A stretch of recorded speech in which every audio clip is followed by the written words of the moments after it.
मी इम्रान. आज आपण food safety ऑफिसरच्या मेन्सच्या पेपर्सबद्दल आपण डिस्कस करतोय. सो आज आपण पेपर 1 म्हणजे हा अन्न व औषधी द्रव्य विषयक घटक पेपर 1 हा डिस्कस करणार. सो ह्या पेपरमध्ये आपल्याला माहिती आहे की 2 इम्पॉर्टंट पॉईंट्स आहेत, 2 इम्पॉर्टंट सेक्शन्स आहेत. दॅट इज युअर, एक आहे केमिस्ट्री आणि एक आहे तुमचा फूड केमिस्ट्री. सो आता हा जो केमिस्ट्रीचा पार्ट आहे तो आज आपण डिस्कस करणार आहे. दॅट इज युअर पेपर 1चा सेक्शन 1.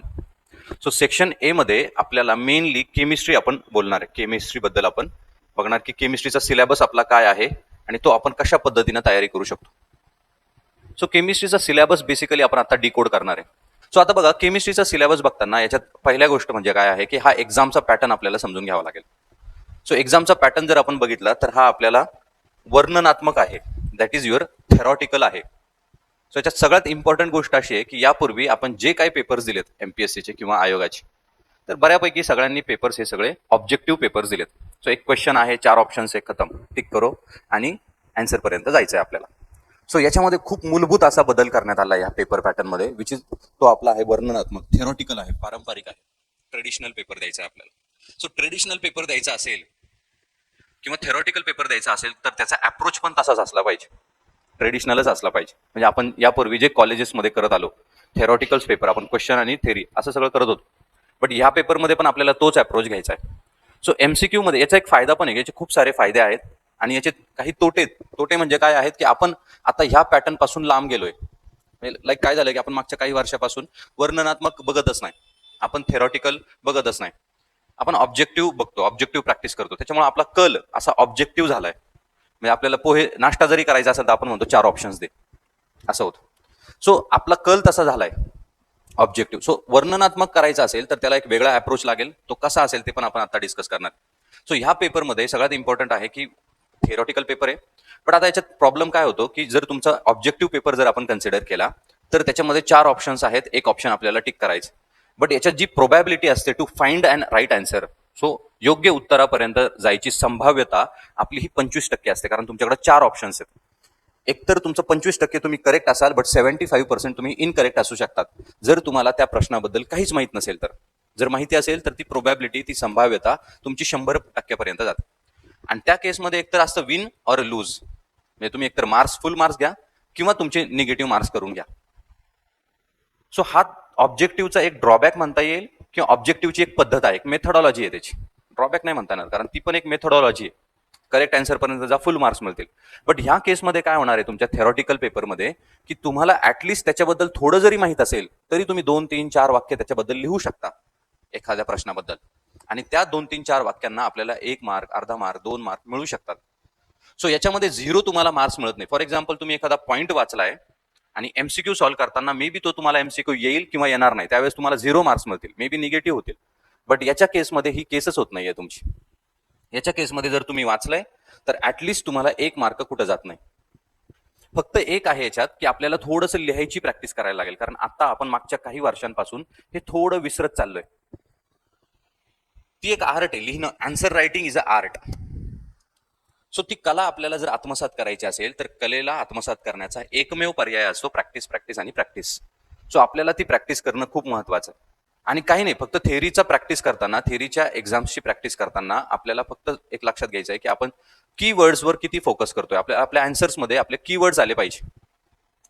सो कीवर्ड म्हणजे एखादा कॉन्सेप्ट आहे, फॉर एक्झाम्पल एखादा कॉन्सेप्ट, आणि कॉन्सेप्ट मधले 2, 3, 4 गोष्टी अशा महत्वाच्या आहेत, त्या जरी आपल्या आन्सर्समध्ये आल्या आणि बाकीचं आन्सर तुम्ही इकडे तिकडे जरी लिहिलं त्याच्याबद्दल, तरी आपल्याला फुल मार्क्स मिळते. कारण एक्झामिनर, थेरॉटिकल पेपरचा एक विषय असा असतो की थेरॉटिकल पेपर चेक करताना एक्झामिनर हा कीवर्ड्स शोधत असतो. दॅट इज जे शब्द, जे टर्म्स तुमच्या आन्सर्समध्ये येणं अपेक्षित आहे त्या जर आल्या तर त्याला एक लक्षात येतं की तुम्हाला कोर कॉन्सेप्ट कळालाय, तुम्हाला कॉन्सेप्ट कळालाय, तो मार्क्स देऊन निघून जातो. सो पहिल्या पेपरमध्ये आपण केमिस्ट्रीचा सिलेबस बघू.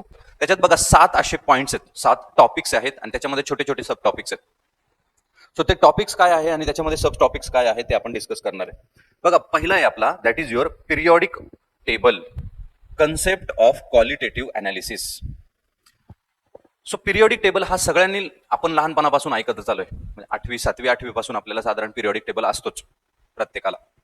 So periodic table and concept of qualitative analysis. Syllabus decode करणं म्हणजे काय आहे माहितीये का, की प्रत्येक शब्दाचा अर्थ समजून घेणं, कारण तो सिलेबस आपल्याला सांगणार आहे की मी तुला काय विचारणार आहे एक्झामला. बाकीचं इतर कोणीच सांगणार नाही आपल्याला की आपल्याला एक्झामला काय येणार आहे. मग हे जर आपल्याला सांगताय एक्झामला काय येणार आहे, तर याचा प्रत्येक शब्द आणि शब्द आपल्याला माहिती पाहिजे.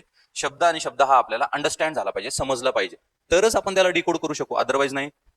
मग periodic table and concept of qualitative analysis हा आपला पहिला पॉईंट आहे. पिरियॉडिक टेबलमध्ये आपल्या सगळ्यांना माहिती आहे की पिरियॉडिक टेबलचं एक इव्होल्युशन झालंय. पिरियॉडिक टेबलचं एक उत्क्रांती झाली.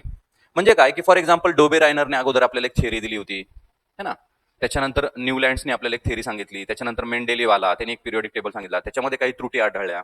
मग नंतर हेनरी मोसले आला. हा असा पिरियॉडिक टेबलचा इव्होल्युशन आहे. तो इव्होल्युशन आपल्याला ह्या टॉपिकमध्ये समजून घ्यायचा आहे. कारण बघा की पिरियॉडिक टेबलमध्ये आपण एलिमेंट्स ॲटम्स वगैरे अरेंज केलेत. एलिमेंट्स ॲटम आपण जर अरेंज केले असतील तर त्यांना आपल्याला समजून घेणं भाग आहे ना. त्यांना आपल्याला समजून घ्यावंच लागेल, कारण हे सगळं सृष्टी जी आहे, ही सगळं जे मॅटर आहे हे कशापासून बनलंय, तर तुमच्या ॲटम आणि एलिमेंट्स पासून बनलंय. सो ते आपल्याला माहिती पाहिजे, म्हणून हा सिलेबसचा पार्ट आहे. सिम्पल. सो पिरियॉडिक टेबल आणि त्याचं इव्होल्युशन कसं झालंय ते आपल्याला समजणं महत्वाचं. त्याला आपण टेबलमध्येच का अरेंज करतो, त्याला आपण एका सरळ रेषेत का अरेंज करत नाही, याची सगळ्यांच्या प्रश्नांची उत्तर म्हणजे हे सगळे त्याचे सब टॉपिक्स आहेत. आणि concept of qualitative analysis. So आपण ॲटम्स आणि एलिमेंट्सच्या क्वालिटेटिव्ह अनालिसिस करणार आहे. आता क्वालिटेटिव्ह म्हणजे काय की आपण त्याच्या क्वांटिटी, दोन टाईपचे अनालिसिस असतात, एक क्वालिटेटिव्ह आणि एक क्वांटिटेटिव्ह. क्वांटिटीमध्ये आपण क्वांटिटी डिफाईन करतो, 1 2 3 4 10. बट क्वालिटीमध्ये आपण त्याचा अपिअरन्स है ना. आपण फॉर एक्झाम्पल असं म्हणतो की तो खूप हुशार आहे, आपण असं म्हणत नाही तो 3 किलो हुशार आहे. सो हुशारी is your qualitative property. But mass आपण असं म्हणत नाही तो खूप जाड आहे, असं नाही, तो त्याचा 10 किलो मास, 50 किलो मास, 20 किलो मास. सो क्वांटिटीमध्ये आपण त्याला डिफाईन करतो. सो अशा दोन टाईपच्या प्रॉपर्टीज असतात. सो त्यातलं आपण एलिमेंट्सच्या क्वालिटेटिव्ह प्रॉपर्टीज बघणार आहे. क्वालिटेटिव्ह म्हणजे काय की त्याचा अपिअरन्स कसा आहे, तो दिसतो कसा, बोलतो कसा, हसतो कसा, राहतो कसा, रिॲक्ट कसा होतो, म्हणजे हे सगळ्या गोष्टी आपण त्याच्या बघणार आहे. सो पिरियॉडिक टेबलमध्ये आपल्याला काही सब टॉपिक्स आहेत, that is periodicity of elements. So हे जे एलिमेंट्स आहेत, हा पहिला आपला सब टॉपिक. हे एलिमेंट्स जे आपण पिरियॉडिक टेबलमध्ये अरेंज केले त्याच्यामध्ये काही एक ऑर्डर असते, त्याच्यामध्ये काही लॉजिक आहे. ते पिरियॉडिक टेबल उगच आपलं असं डिझाईन केलेलं नाहीये की आपल्याला ते आवडतं म्हणून असं केलं आपण. असं आपण त्याला अरेंज नाही केलं की हे छान दिसतंय, भारी वाटतंय, असं अजिबात नाही. याच्या मागे खूप सारे लॉजिक्स आहेत. आणि ते लॉजिक म्हणजे काय आहे तुमची, तर पिरियॉडिसिटी आहे. आणि कुणाची बघणार आहे आपण, एलिमेंट्सची. सो ते आपण ह्या टॉपिक मध्ये डील करणार आहे. So that periodicity of elements. आता पिरियॉडिक टेबल जो आहे आपला, जो लॉंग फॉर्म किंवा मॉडर्न पिरियॉडिक टेबल असं आपण त्याला म्हणतो, सगळ्या इव्होल्युशन्स नंतर, सगळ्या डेव्हलपमेंट्स नंतर तो पिरियॉडिक टेबल आपल्यापर्यंत आलाय, जो आपण सगळे बघतो त्याला आपण मॉडर्न पिरियॉडिक टेबल म्हणतो. त्याला आपण 4 वेगवेगळ्या खंडांमध्ये और 4 वेगवेगळ्या ब्लॉक्स मध्ये त्याला आपण डिफाईन केलंय. That is your SPDF block elements. So SPDF block elements हे आपण बघणार आहे डिटेल्समध्ये. मग एसपीडीएफ मध्ये आपण काय बघणार आहे की त्याचे कॅरेक्टरिस्टिक फीचर काय आहे, त्याला एस का म्हणायचं, पी का म्हणायचं, डी का म्हणायचं, एफ का म्हणायचं, हे आपण त्याच्यामध्ये बघणार आहे. हे आपल्याला त्याच्यात बघणं अपेक्षित. मग एस का म्हणायचं, मग एसच्या अशा काय गुणधर्म आहेत, अशा काय प्रॉपर्टीज आहेत ते आपल्याला बघायचं. सो ते एक असेल पॉईंट. त्याच्यानंतर long form of periodic table कसा आहे, ठीक आहे, त्याच्यामध्ये काय काय लॉजिक्स आहेत, त्याला आपण तसं का अरेंज केलं. ह्या पिरियॉडिक टेबल जो आहे तो कशाचा आउटकम आहे, तो कशापासून तयार झाला, त्याच्या मागची आयडिया काय आहे, त्याच्या मागचं लॉजिक काय आहे, तर त्याच्या मागची आयडिया आहे effective nuclear charge. So effective nuclear चार्जचा आउटकम हे पिरियॉडिक टेबल आहे. म्हणजे पिरियॉडिक टेबलमध्ये सगळीकडे इफेक्टिव्ह न्यूक्लिअर चार्ज तो काय आहे तो पण आपण समजून घेऊ. बघा याच्यात खूप अशा सायंटिफिक आणि अशा कोर कॉन्सेप्ट तुम्हाला दिसतील, अजिबात त्याला घाबरायचं काही काम नाहीये. आपण आपल्या क्लासमध्ये, आपण आपले जे ऑनलाईन सगळे रेकॉर्डिंग लेक्चर्स होणार आहे त्याच्यामध्ये हे खूप डिटेलमध्ये आपण बघणार आहे, कारण हे सगळं म्हणजे कोर कॉन्सेप्ट आहे आणि हे आपण खूप व्यवस्थित डिटेल्समध्ये बघणार आहे. मी मागच्या 6-7 वर्षापासून केमिस्ट्री हा विषय शिकवतोय. सो मला माहिती की याच्यात काय काय येणं अपेक्षित आहे, कशा पद्धतीने आपण गेलं पाहिजे, क्वेश्चन्स कसे विचारतील.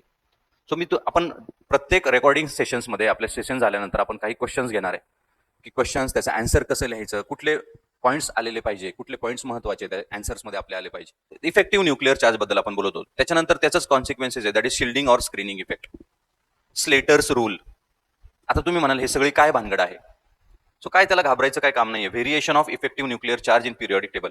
आता बघा हा सगळा जो पार्ट आहे हा सगळा तुमचा इफेक्टिव्ह न्यूक्लिअर चार्जचा पार्ट आहे. इफेक्टिव्ह न्यूक्लिअर चार्ज एकदा कळालं की ह्या सगळ्या गोष्टी ऑटोमॅटिक कळतात. आणि इफेक्टिव्ह, बिलीव्ह मी, इफेक्टिव्ह न्यूक्लिअर चार्ज तुम्हाला 1 किंवा 2 लाईन्स मध्ये कळणार जेव्हा आपण रेकॉर्डिंग सेशन्स घेऊ.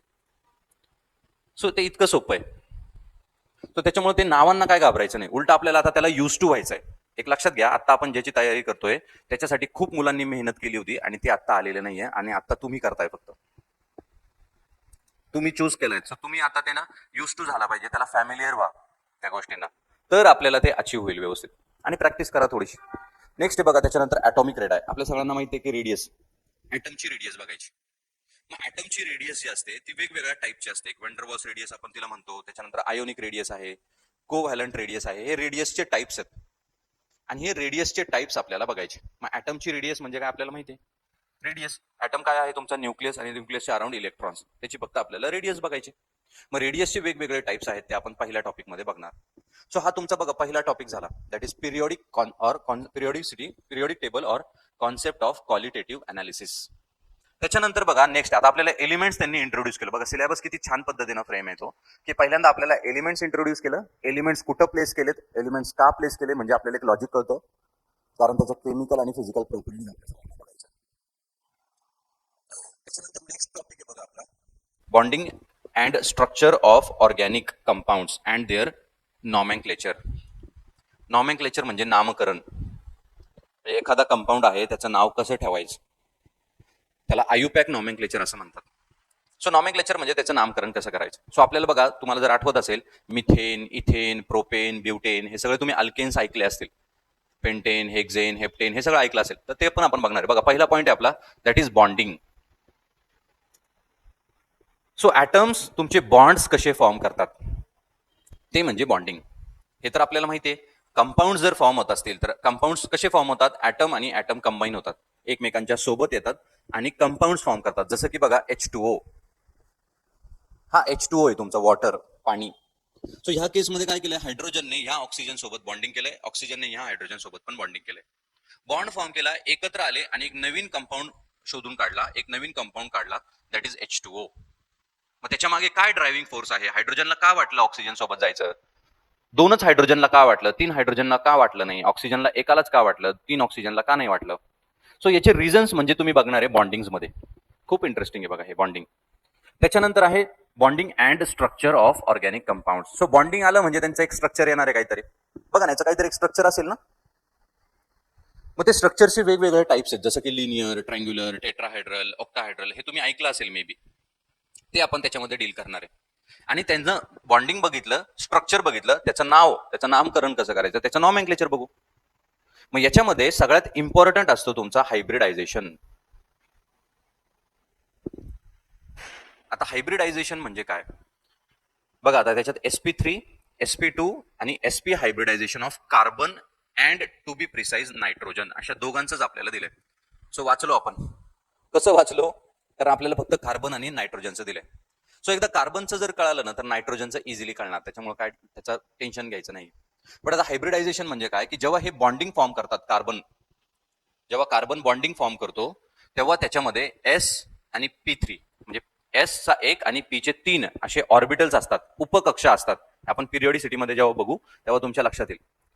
सो ते sp3 इन्व्हॉल्ड असतात, sp2 असतात, sp असतात, आणि असे ते मिक्स होऊन हायब्रिड होतात आणि एक नवीन बॉन्ड फॉर्म करतात, एक नवीन जॉमेट्री, एक नवीन स्ट्रक्चर फॉर्म करतात. ते आपण त्याच्यामध्ये बघणार आहे. सो बेसिकली आपल्याला थोडंसं स्ट्रक्चर आता डीप मध्ये बघायचं. आपण बॉन्डिंग आणि स्ट्रक्चर जे आहे थोडंसं डीप मध्ये बघणार आहे. त्याच्यानंतर बघा, तुम्हाला sp3 आणि sp2 hybridisation of organic compounds. आता ऑर्गॅनिक कंपाऊंड म्हणजे काय, की जे केमिस्ट्री, ऑर्गॅनिक कंपाऊंड्स म्हणजे कार्बन कंपाऊंड्स, त्याला आपण काय म्हणणार, सिम्पली कार्बन कंपाऊंड. सो आपल्याला माहिती आहे organic chemistry is generally related to the chemistry of carbon compounds. So organic compounds मध्ये आपण फक्त कार्बन कंपाऊंड्सशी डील करतो, ज्याच्यामध्ये कार्बन, मेनली कार्बन हा ॲटम आहे. ऑर्गॅनिक कंपाऊंड्स म्हणजे कार्बन कंपाऊंड. मग हे जे कार्बन कंपाऊंड्स आहेत त्यांची आपल्याला हायब्रिडायझेशन बघायचे. मग कुठले कुठले कार्बन कंपाऊंड आहे बघा, अल्कोहोल, वी ऑल नो, इथर, aldehyde, ketone, carboxylic acid, Easter, cyanide, amine and amide. हे वेगवेगळे कार्बनचे कंपाऊंड्स आहेत. आता अल्कोहोल हा वेगळा आहे, इथर हा वेगळा आहे, डिपेंडिंग अपॉन त्यांचं स्ट्रक्चर, त्यांच्यामध्ये कुठले कंपाऊंड्स आणि कसे एक्झिस्ट करतात, कुठला ॲटम आहे, त्याच्यावरती त्यांचं नाव ठरत असतं. ते पण आपण बघणार, सगळं आहे आपल्याला नॉमेनक्लेचर वगैरे. बट कार्बन कंपाऊंड्स कुठले कुठले आहेत आपल्याला, organic compounds alcohol, ether, aldehyde, ketone, carboxylic acid, Easter, cyanide, amine आणि अमाइड. यांचं sp3 आणि sp2 बघायचं. आता याच्यात प्रॉब्लेम काय माहिती का, याच्यात इंटरेस्टिंग फॅक्ट तुम्हाला मी सांगतो. एक एक्झाम्पल देतो फक्त. अल्डिहाइड आहे, तर अल्डिहाइडचा जो कार्बन असतो तो तुमचा sp2 हायब्रिडाइज आहे. आणि believe me, aldehyde, ketone, carboxylic acid, ester, amide ह्या सगळ्यांचे sp2 आहे. म्हणजे काय, मला काय म्हणायचंय की जर तुम्हाला एक गोष्ट कळाली तर तुम्हाला पुढच्या ऑटोमॅटिक गोष्ट कळणार आहेत. तुम्हाला हे sp3 sp2 sp कार्बनचं कळालं तर तुम्हाला नायट्रोजन कळणार आहे. ते सांगायची पण गरज नाहीये. फक्त कार्बन काढा आणि नायट्रोजन तिथे चिपकून द्या आणि एक दोन फक्त बदल करायचे. म्हणजे इतकं ते इझी. असं काही नाही की सिलेबस आपल्याला खूप असं लेंदी वगैरे, अजिबात नाहीये. तुम्ही एक गोष्ट समजून घ्या, तुम्हाला बाकीच्या सगळ्या गोष्टी कळतील.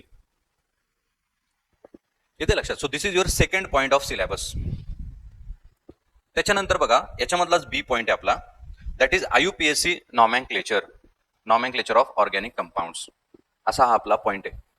IUPAC नॉमेनक्लेचर हे स्टँडर्ड नॉमेनक्लेचर असतं, युनिव्हर्सली एक्सेप्टेड असतं. सो ते पण आपण बघणार आहे. आता त्याच्याबद्दल आपण बोलणार नाही. बट बघा, नॉमेनक्लेचर तुम्हाला कुठले कुठले दिलेत, हे सगळे काय आहे, तुमचे ऑर्गॅनिक कंपाऊंड्स आहेत. हे पहिले डोक्यात घ्या, सगळे ऑर्गॅनिक कंपाऊंड्स. कारण मेनली ऑर्गॅनिक कंपाऊंड इतके आहेत, नंबर ऑफ ऑर्गॅनिक कंपाऊंड्स आहेत. कारण कार्बनची एक इंटरेस्टिंग प्रॉपर्टी आहे, दॅट इज कॅटनेशन. सो कॅटनेशन प्रॉपर्टीमुळे कार्बन काय आहे आपला, खूप सारे कार्बन्स आहेत. सो ते तर आपण बघणार. सो बघा, त्याच्यानंतर आहे अल्केन्स.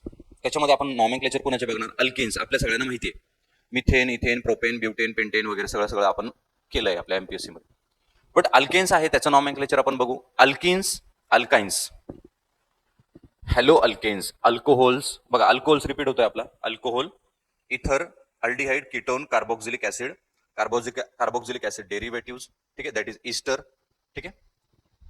त्याच्यानंतर ऍसिड हॅलाइड्स, अनहायड्राइड्स आणि अमाइड्स, हे सगळं रिपीट झालं आपलं. Nitro compounds, nitriles, amines including their cyclic analogues, म्हणजे cyclic compound basically. So amide आहे बट त्याचा सायक्लिक कंपाऊंड, अमाइन आहे बट त्याचा सायक्लिक कंपाऊंड, असं. सो बघा, हे सगळे काय आहेत, यांना आपण फंक्शनल ग्रुप म्हणतो. यांना काय म्हणतो आपण, फंक्शनल ग्रुप्स. जे ऑर्गॅनिक कंपाऊंड्स आहेत त्यांच्यामध्ये एक असा ग्रुप असतो अदर दॅन कार्बन आणि हायड्रोजन. ऑर्गॅनिक कंपाऊंड अल्केन्स म्हणजे काय, तुमचे सिम्पली हायड्रोकार्बन्स असतात, म्हणजे कार्बन आणि हायड्रोजन. त्याच्यामध्ये दोनच ऍटम असतात, एक कार्बन आणि हायड्रोजन. तो विशिष्ट पद्धतीने अरेंज असतो, म्हणून त्याला आपण अल्केन्स म्हणतो, अल्किन्स आणि अल्काइन्स. बट हे जे बाकीची सगळी जी नावं आहेत, याच्यामध्ये कार्बन आणि हायड्रोजन सोडून एक विशिष्ट असा एक ग्रुप असतो. ते आपण सगळं डिटेलमध्ये बघू. त्याला फंक्शनल ग्रुप्स असं म्हणतात. आणि मग ते हे सगळे फंक्शनल ग्रुप्स आहेत आणि त्या फंक्शनल ग्रुप्सचे नॉमेनक्लेचर आहेत. आणि हे इतकं इझी आहे की एक नॉमेनक्लेचर जर आपल्याला कळालं तर आपल्याला बाकीचे सगळे नॉमेनक्लेचर इझिली कळतात. सो त्याच्यामुळे त्याचा लोड घ्यायचा नाही. सो ते नॉमेनक्लेचर आपल्याला असेल IUPAC नॉमेनक्लेचर. मग आपल्याला याच्यात काय विचारतील, आपल्याला क्वेश्चन देतील, एखादा स्ट्रक्चर देतील आणि सांगतील की याचा IUPAC नॉमेनक्लेचर सांगा. मग फक्त IUPAC नॉमेनक्लेचर लिहायचं आपण. असे 2-4 स्ट्रक्चर्स देतील आपल्याला, खूप सोपं आहे ते. बघा, तुम्ही ऐकलं असेल बेन्झीन वगैरे, हे सगळं आपण याच्यात बघणार आहे, दॅट इज IUPAC नॉमेनक्लेचर. त्याच्यानंतर आहे बघा तुमचा point, mechanism of organic reactions. So organic रिॲक्शन्सचं mechanism, alkanes and cyclo alkanes.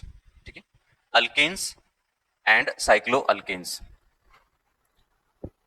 So अल्केनच्या जे रिॲक्शन्स आहेत ते आपण बघणार आहे, अल्केन्स आणि सायक्लो अल्केन्स. म्हणजे सायक्लो अल्केन म्हणजे काय, तुमचा सायक्लिक कंपाऊंड असतो.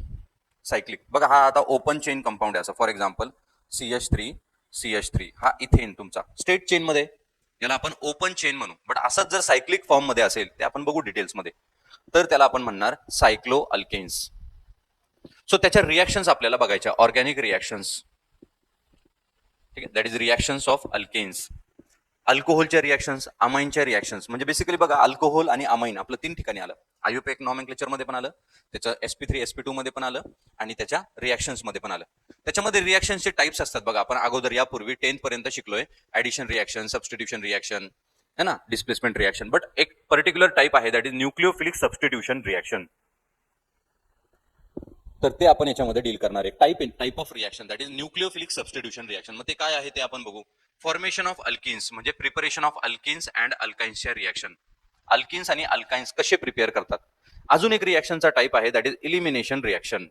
सो इलिमिनेशन रिॲक्शन काय आहे ते पण आपल्याला इम्पॉर्टंट आहे. त्याच्यानंतर अजून एक रिॲक्शनचा टाइप आहे free radical addition and substitution reactions. So substitution reaction आणि फ्री रॅडिकल रिॲक्शन्स किंवा फ्री रॅडिकल ऍडिशन्स काय आहेत, काही नाही, यांची नावं फक्त अशी आहेत. हे रिॲक्शनचे फक्त टाइप आहेत. आपलं ऍडिशन रिॲक्शन सिंपल आहे, 2 येतात ऍड होतात. सबस्टिट्यूशन रिएक्शन बघा, सबस्टिट्यूशन रिएक्शन सिंपल सांगतो तुम्हाला. फॉर एक्झाम्पल बघा, A B C A plus बी अशी एक रिएक्शन आहे. आपल्याला मिळतोय A B plus C.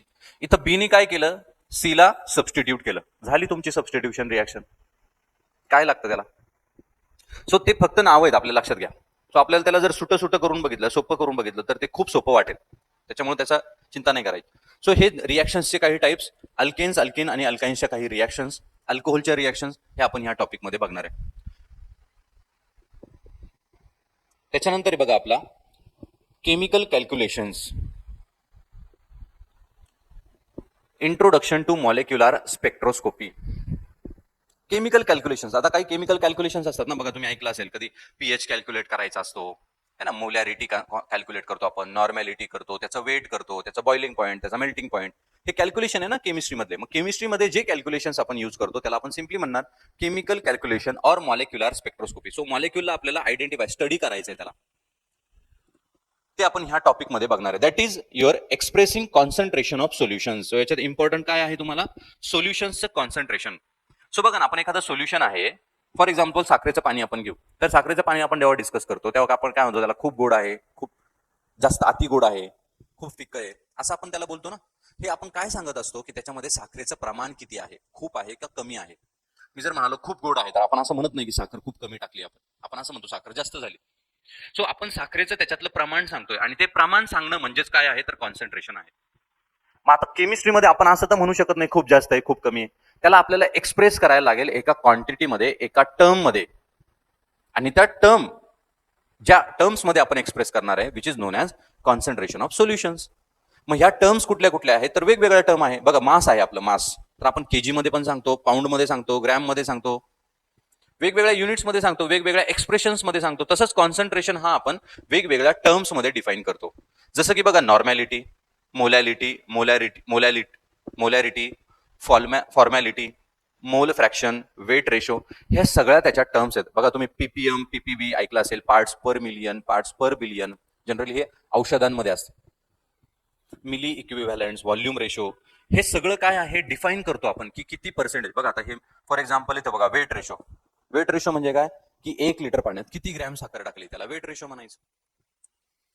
1 kilo पाण्यात किती साखर टाकली, वेट रेशो. व्हॉल्यूम रेशो, जर व्हॉल्यूमच्या टर्म्स मध्ये तुम्ही बोलत असाल तर व्हॉल्यूम रेशो. सो हे सगळं कॉन्सन्ट्रेशन ऑफ सोल्युशन डिफाईन करायच्या पद्धती आहेत. खूप सोपं आहे, एक एक लाईनच्या यांच्या डेफिनेशन्स आहेत, आणि त्याच्यावरती तुम्हाला असे प्रॉब्लेम्स येतील की फाइंड दी मोलॅरिटी. काहीच नाही, सिंपल असा फॉर्म्युला असतो, एकदम सिंपल फॉर्म्युला, एकदम म्हणजे एकदम सिंपल आहे. आणि तुम्हाला प्रश्न दिला असेल की अमुक अमुक एवढं एवढं डिझॉल्व्ह केलंय, त्याची मोलॅरिटी सांगा. सो ते पण आपण प्रॉब्लेम्स डिस्कस करणार आहे, प्रॉब्लेम्स आपण घेणार आहेत. ठीक आहे. सो हा एक पॉईंट झाला आपला. त्याच्यानंतर बघा आपला मॉलिक्युलर स्पेक्ट्रोस्कोपीचा पार्ट. सो केमिकल कॅल्क्युलेशन्स झालं आपलं. मॉलिक्युलर स्पेक्ट्रोस्कोपीमध्ये बघा काय आहे, इलेक्ट्रोमॅग्नेटिक रेडिएशन. आता बघा हा आपला थोडासा फॅमिलियर विषय, जेव्हा आपण सायन्सचा अभ्यास करतो त्यावेळेस आपल्याला हे माहिती आहे, जनरल सायन्सचा, इलेक्ट्रोमॅग्नेटिक रेडिएशन्स, विद्युत चुंबकीय प्रारणे. आता हे विद्युत चुंबकीय प्रारणे जे आहे त्याच्याबद्दल आपल्याला सगळं माहिती करून घ्यायचं. विद्युत चुंबकीय प्रारणे काय असतात, प्रॉपर्टीज काय आहेत, आणि बिहेव कशा करतात. त्याच्यानंतर त्याचा स्पेक्ट्रम है ना, युव्ही रेज, IR, इन्फ्रारेड है ना, हे सगळे मायक्रोवेव्ह, हे सगळे रेज आपल्याला स्पेक्ट्रम वरती बघायचे. That is electromagnetic spectrum. आणि त्याच्यानंतर सगळ्यात इम्पॉर्टंट त्याचं interaction of electromagnetic radiation with matter. ठीक आहे, मॅटर सोबत त्या इलेक्ट्रोमॅग्नेटिक रेडिएशनचं इंटरॅक्शन्स कसं आहेत, ते इंटरॅक्शन कसं करतात इलेक्ट्रोमॅग्नेटिक रेडिएशन सोबत. इलेक्ट्रोमॅग्नेटिक रेडिएशन्स ते आपण याच्यामध्ये बघणार आहे. त्याच्यानंतर बघा, हे इलेक्ट्रोमॅग्नेटिक रेडिएशन्स एकतर ऍब्झॉर्ब होतात, इमिट होतात, स्कॅटर्ड होतात. ऍब्झॉर्ब होतात म्हणजे ऍब्झॉर्ब होतात, इमिट होतात बाहेर पडतात, आणि स्कॅटर्ड विखुरले जातात. तर त्यांचं विकरण बघू आपण. त्याच्यानंतर फ्लोरोसेन्स नावाची एक प्रॉपर्टी असते, त्याला स्फुरदीप्ती असं पण आपण म्हणतो. त्याच्यानंतर electronic vibrational and rotational transition, खूप इंटरेस्टिंग आहे. सो याचे ट्रान्झिशन्स कसे होतात इलेक्ट्रोमॅग्नेटिक रेडिएशन्सचे, ते आपण ह्या टॉपिक मध्ये बघणार आहे. आणि त्याच्या रिलेटेड एक आहे बियरचा एक लॉ आहे आणि एक लॅम्बर्टचा लॉ आहे. त्याला कलेक्टिव्हली आपण बियर लॅम्बर्ट्स लॉ असं म्हणतो. सो हे पण खूप इंटरेस्टिंग आहे. याच्यापैकी बऱ्यापैकी तुम्ही कॉन्सेप्ट पण वाचले असतील, आणि हे इंटरेस्टिंग आहे. म्हणजे पेपर तर एक बाजूला आहे, पण हे माहिती आपल्याला करून घेणं हे पण खूप इंटरेस्टिंग आहे. म्हणजे आपल्याला अवेअर असलं पाहिजे ना आपण आपल्या आजूबाजूच्या गोष्टीची. सो ते हे आपल्याला देणार आहे बघा. सिलेबस इज द ओके की आहे, काही प्रॉब्लेम नाही, बट आपल्याला ह्या गोष्टीने आपण अवेअर पण होतो इलेक्ट्रोमॅग्नेटिक रेडिएशनचं इंटरॅक्शन कसं आहे, इलेक्ट्रोमॅग्नेटिक रेडिएशन म्हणजे काय. कारण हे सगळं इलेक्ट्रोमॅग्नेटिक, बघा ना तुम्ही, सूर्यापासून काय येतं, इलेक्ट्रोमॅग्नेटिक रेडिएशन, आणि which is the ultimate source of energy. मग त्याला आपल्याला समजून घेणं भागच आहे ना, तो सिलेबसमध्ये देऊ अथवा न देऊ. सो हा झाला मॉलिक्युलर स्पेक्ट्रोस्कोपीचा पार्ट. त्याच्यानंतर बघा केमिकल थर्मोडायनॅमिक्स, खूप इंटरेस्टिंग आहे हा पण थर्मोडायनॅमिक्स. याच्यामध्ये बघा एक टर्म आहे थर्मोडायनॅमिक्स. थर्मोडायनॅमिक्स म्हणजे काय, थर्म म्हणजे हीट, आणि हीट, आणि अजून एक टर्म आहे दॅट इज डायनॅमिक्स. मग याच्यात आपण काय समजून घेणार आहे, हीटचं डायनॅमिक्स. हीट म्हणजे तुमची उष्णता, आणि उष्णतेचं गतिशास्त्र आपल्याला समजून घ्यायचं. डायनॅमिक्स म्हणजे काय, तुमचं गतिशास्त्र. सो उष्णतेबद्दल आपण उष्णतेचं गतिशास्त्र आपण समजून घेणार आहे, आणि ते गतिशास्त्र समजत असताना उष्णतेबद्दल आपण खूप अशा इंटरेस्टिंग टर्म्स आपण बघणार आहे. आणि थर्मोडायनॅमिक ही ब्रांचच आहे केमिस्ट्रीची, एक खूप इम्पॉर्टंट ब्रांच आहे which is related to heat and हीटचं डायनॅमिक्स. मग त्याचं बेसिक्स आपण बघणार आहे, दॅट इज थर्मोडायनॅमिक टर्म्समध्ये. कारण थर्मोडायनॅमिक्स जर समजून घ्यायचं असेल तर त्याच्यातली एबीसीडी आपल्याला समजून घ्यावी लागेल. मग त्याच्यातली एबीसीडी म्हणजे ह्या टर्म्स आहेत, आणि ह्या टर्म्स काय आहे, सिस्टीम म्हणजे काय, सराउंडिंग, बाउंड्रीज. मग सिस्टीम कुठल्या कुठल्या टाईपच्या असतात, ओपन आहे, क्लोज आहे, आयसोलेटेड आहे. दोन टाईपच्या प्रॉपर्टी असतात, very interesting, that is intensive property and extensive property. एकेका लाईन मध्ये तुम्हाला हे समजून घेणार मी, त्याच्याबद्दल तुम्ही अजिबात घाबरू नका. आपले रेकॉर्डिंग सेशन्स धुवा होणार आहेत. सो इतक्या व्यवस्थित पद्धतीने तुम्हाला ते नोट्स पण प्रोव्हाइड केले जातील, आणि इतक्या व्यवस्थित पद्धतीने तुम्हाला ते समजून पण सांगितलं जाईल. बघा आपले प्रत्येक हे जे एक एक टॉपिक्स होणार आहे आपल्या केमिस्ट्रीच्या सिलेबसमध्ये 7 असे टॉपिक्स आहेत. मग 7 टॉपिक्सचे आपण जेव्हा रेकॉर्डिंग सेशन्स देऊ आपल्याला, त्याच्यानंतर आपण प्रत्येक सेशन्सवरती, प्रत्येक टॉपिकवरती एक लाईव्ह सेशन घेणार, म्हणजे तुमचे 7 लाईव्ह सेशन्स होतील. मग त्या लाईव्ह सेशन्समध्ये आपण डिस्कस करू की तुम्हाला काय अडचणी येत आहेत, तुम्हाला अजून काय अडचण आहे, तुम्हाला कसं पाहिजे. मग तुमचे काही डाऊट्स असतील, क्युरीज असतील, ते आपण सॉल्व्ह करू. लाईव्ह सेशनला मी क्लासमध्ये पण अवेलेबल असेल, कुणी जर नियर बाय लोकेशनला असेल तर इथे येऊन पण आपण भेटू शकतो, किंवा जर कुणाला येणं पॉसिबल नाही तर आपण लाईव्ह सेशनला आपण बोलू. सो आपण दोन्ही वेनं घेणार आहे. सो त्याच्यामुळे ह्या ज्या टर्म्स आहेत ह्या तुम्हाला सगळ्या फॅमिलियर होणार आहेत, लक्षात ठेवा, आता जरी तुम्हाला हे विचित्र वाटत असलं तरी. सो बघा त्याच्यानंतर आहे तुमचं स्टेट फंक्शन आणि पाथ फंक्शन. एका एक्झाम्पलने तुम्हाला लक्षात येईल स्टेट फंक्शन म्हणजे काय आणि पाथ फंक्शन म्हणजे काय. एकच एक्झाम्पल, आणि विसरणार पण नाही तुम्ही. तुमचा सिलेबस झाला तरी विसरत नाही, आणि 4 वर्ष झाले तरी विसरत नाही. इतकं ते इंटरेस्टिंग पण आहे आणि भारी आहे. So that is your state function आणि पाथ फंक्शन. त्याच्यामध्ये बघा थर्मोडायनॅमिक्स मध्ये काही लॉज आहेत. Zeroth law of thermodynamics, first law आहे थर्मोडायनॅमिक्स मध्ये, सेकंड आहे, थर्ड आहे, किंवा त्याला आपण झिरोथ लॉ ऑफ थर्मोडायनॅमिक्स असं पण म्हणतो. खूप इंटरेस्टिंग आहे झिरोथ लॉ ऑफ थर्मोडायनॅमिक्स, खूप भारी आहे. सो थर्मोडायनॅमिक्सच्या ह्या बेसिक टर्म्स आहेत, हे जर आपल्याला कळाल्या तर मग आपण हे थर्मोडायनॅमिक्स दॅट इज हीटचं डायनॅमिक्स समजू शकतो. म्हणून हे त्या बेसिक टर्म्स आहेत, हा काय थेरी नाही, ही बेसिक टर्म्स आहेत, हे आपल्याला माहिती पाहिजे. यांच्या डेफिनेशन, एक एक टाईपच्या डेफिनेशन, एक एक लाईनच्या डेफिनेशन आहेत. त्याच्यानंतर बघा आता आपण बेसिक टर्म्स तर त्याच्यामध्ये बघितल्या. दुसरा पॉईंट आहे थर्मोकेमिस्ट्री. आता आपण थर्मोकेमिस्ट्री बघणार आहे. मग आता आपण काय करणार, हीट्स ऑफ रिॲक्शन्स. रिॲक्शनची हीट, जेव्हा रिॲक्शन एखादी होते तेव्हा तुमची हीट कशी ट्रान्सफर होते, ऍब्झॉर्ब होते, इमिट होते, काय होतं त्याच्यामध्ये, ते आपण बघणार आहे. त्याच्यानंतर स्टँडर्ड स्टेट्स काय असतात, काहीच नाही, रिॲक्शन आहे एका स्टँडर्ड स्टेटमध्ये आपल्याला करायची. मग त्या स्टँडर्ड स्टेट्स काय असतात. त्याच्यानंतर बघा एन्थॅल्पी. एन्थॅल्पी म्हणजे simply heat. So enthalpy of formation of molecules. So एखादं मॉलिक्यूल फॉर्म करण्यासाठी लागणारी एनर्जी, एन्थॅल्पी, हीट म्हणजे enthalpy heat. So enthalpy of combustion. Combustion reaction आपल्याला माहिती आहे, कंबस्ट होणं, and it's application. So combustion रिॲक्शनसाठी किती एनर्जी लागते.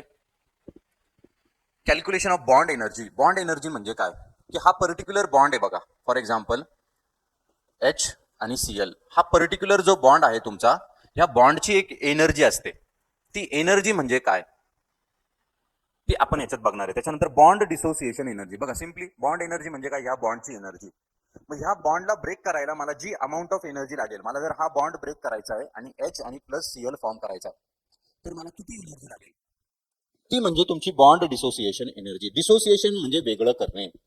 सो हा बॉन्ड मधले जे ऍटम्स आहेत ते मला वेगळे करण्यासाठी किती एनर्जी लागेल, म्हणजे bond dissociation energy. Resonance energy, very interesting, ते आपण त्यावेळेस बघू. रेझोनन्स एनर्जी हा पण एक टाईप आहे एनर्जीचा फ्रॉम थर्मोडायनामिकल डेटा. आणि त्याच्यात एक थर्मोकेमिस्ट्रीमध्ये किर्चॉफ्स इक्वेशन आहे ह्या डायनॅमिक्सशी रिलेटेड, ते आपण याच्यामध्ये बघणार आहे. सो खूप इंटरेस्टिंग आहे बघा हा थर्मोडायनामिक्स, हीट आणि त्याचं डायनॅमिक्स आपण याच्यात बघणार. ठीक आहे. सो हा झाला आपला एक टॉपिक. त्याच्यानंतर बघा त्याच्यामध्ये थर्ड आहे आपला, that is first law of thermodynamics. बघा आपण झिरोथ लॉ बघितला. So first law of thermodynamics मध्ये हीटचा कॉन्सेप्ट काय आहे, आणि वेगवेगळे हीट, वर्क आणि इंटरनल एनर्जी, ह्या 3 गोष्टी आपण समजून घेणार आहेत. वर्क, हीट आणि इंटरनल एनर्जी, आणि त्याच्यातला आहे स्टेटमेंट ऑफ फर्स्ट लॉ. थर्मोडायनामिक्सचा फर्स्ट आहे, सेकंड आहे, झिरो लॉ आहे. त्याच्यानंतर एन्थॅल्पी म्हणजे काय, relation between heat capacity. Heat capacity म्हणजे काय आपल्याला माहिती बघा, साइन कन्व्हेन्शन, त्यांचे साइन्स कसे होतात, म्हणजे प्रोसेस तुमची कुठली आहे, हीट, वर्क आणि इंटरनल एनर्जी आणि एन्थॅल्पी तेच आहे, फक्त त्यांचे आपल्याला साइन कन्व्हेन्शन बघायचं, काहीच नाही. एक छोटा चार्ट आहे असा साइन कन्व्हेन्शन, असा एक चार्ट आहे, तो आपल्याला फक्त लर्न करायचा, एवढाच चार्ट आहे साइन कन्व्हेन्शनचा.